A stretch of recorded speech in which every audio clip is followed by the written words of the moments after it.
Bloomdaddy, thanks for having me back, and please, as always, just call me Guy.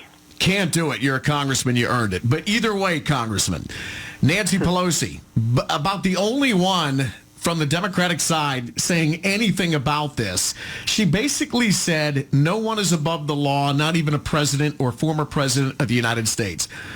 Well, I would come back with, what about the Bidens? What about the Clintons? What about millions of illegal immigrants? What about Antifa? What about criminals across the land being let off by liberal prosecutors? What an asinine statement by Nancy Pelosi. Well, you took the words right out of my mouth, the hypocrisy here. No one's above the law, but nobody should be below the law either. And right now, liberals say there's a two-tier justice system in the United States. I would say there's a three-tier justice system. There's a justice system for those who agree with the regime and the ruling class. They can get away with anything, and that's your Hunter Biden, your Joe Bidens, Nancy Pelosi's husband with insider stock trading information. The list goes on and on, Bloomdaddy. Then there's a justice system for just everyday Americans, and then there's a justice system for conservatives and people that are involved in the conservative movement. And if you think that's not applied fairly, then just look at what happened to, for example, Peter Navarro. Look at what happened to President Trump last night. Roger Stone. The list goes on and on. They have politicized the FBI. The FBI now has largely done that to themselves. But the Democrats have weaponized the FBI. They've weaponized the legal system. And if after this raid last night, Bloomdaddy, you don't think this is an us versus them heading in this fall election, you're sorely mistaken, because the Democrats, the FBI, the bureaucratic state in D.C. has nothing for disdain for President Trump, but that disdain is directed at everyday Americans. President Trump just happens to be the lightning rod.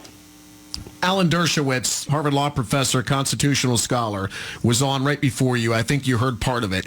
He said this isn't a liberal thing. This is a far left thing. He said, don't lump us all in together, because he's a liberal Democrat, and he said he's totally against what went down yesterday. It should have never happened.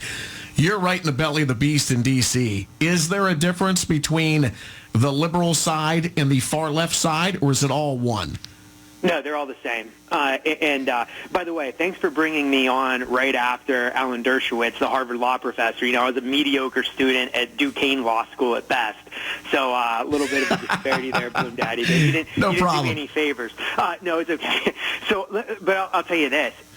If anybody thinks there's such thing as a blue dog Democrat or a moderate Democrat, they're living in the early 1990s.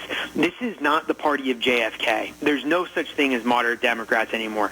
And if you think I'm wrong, just pull up the voting record of a Democrat you think is moderate. Tim Ryan, for example, is on the Appropriations Committee with me. He votes lockstep with the Democrats on that committee. A lot of them are on the far left wing. So they can differentiate in terms of language, in different verb choices, but at the end of the day, their voting record is all far left liberal. And I've got a lot of respect for Professor Dershowitz, but I can say that if you're in D.C. and you're seeing how they operate, you understand that this is the party of AOC, it's the party of Nancy Pelosi and Bernie Sanders, and anybody that's not with them is has been pushed out, and frankly, like Jeff Van Drew of New Jersey, joined the Republican caucus in Congress. Dershowitz did say he wrote a book where it's all about party over principle now. So to your point, I think there are, according to him, there are blue dog Democrats out there, but they will go lockstep with the party because they put their party over their own principles. It's window dressing. They can say they're moderate, but if you look at their voting record, I guarantee it's going to be 98% in line with Nancy Pelosi. Okay. Let me ask you this. So what does this do for Republicans? What does this do to independents? Because we've talked about this before. I voted for Trump twice. I'll do it again if he's the guy, but I don't think he should be the guy.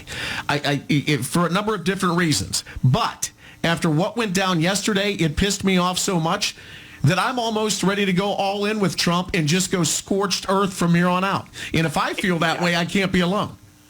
Exactly. And Bloomdaddy, I know we've had this discussion. We're kind of on different sides if we think Trump should run or not. I'm all in. I'd like him to run. But what this does for President Trump is it helps solidify the Republican base behind him. Because if you're, like your position, or if you're a swing voter in the suburbs who's conservative but doesn't necessarily want to vote for President Trump, after the abuse of power you saw last night, President Trump looks like the victim.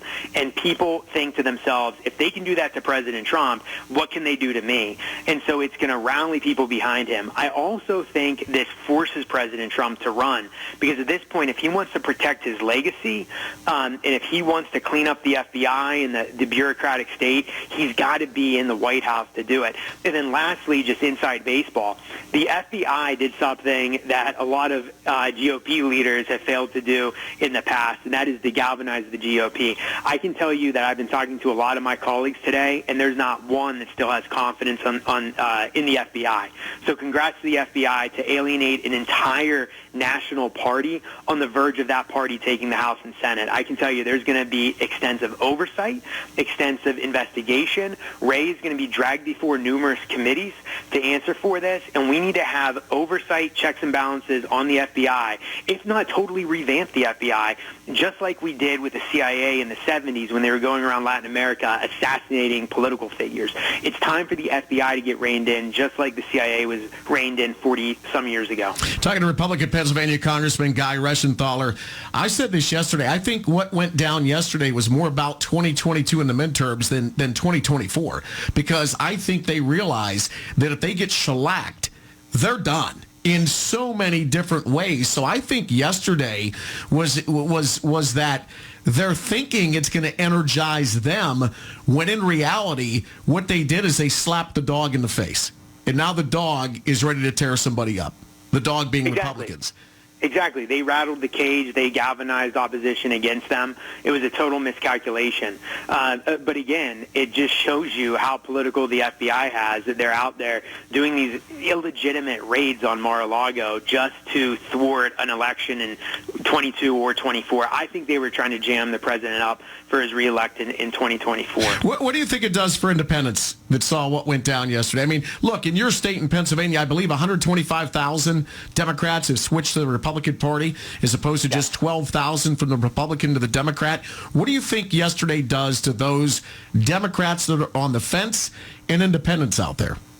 It brings them back to the Republican Party for sure. And it's just not going to be the abuse of power from the FBI and how President Trump is being treated. It's really going to come down to inflation, chaos at the southern border, the surging crime rates in the cities. That's really what's going to bring them over. But I'll tell you, it doesn't hurt that President Trump looks like a victim at the hands of what he would call the deep state, what I would call the bureaucracy, unelected career bureaucrats, but what the American people view as the ruling elite, the regime that's in power, and they view Trump as somebody who is fighting back against that. And let's face it, everybody hates bureaucracy. Everybody hates Washington, D.C., and rightfully so.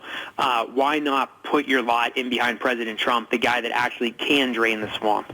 Jim Jordan, Kevin McCarthy, Tim Scott, you're in tight with all those guys. What are they saying about this? Well, they're saying very similar things to what I'm saying. Jim Jordan was at length speaking today in a meeting. I can't say exactly what he said because I don't want to betray Jim Jordan's confidence, but they're fired up, and they're fired up from Kevin McCarthy on down. Again, the FBI has galvanized an entire national party against them. Quite remarkable. Congressman, Guy, thank you so much as always, buddy. Hey, thanks, Bloomdaddy. Take care.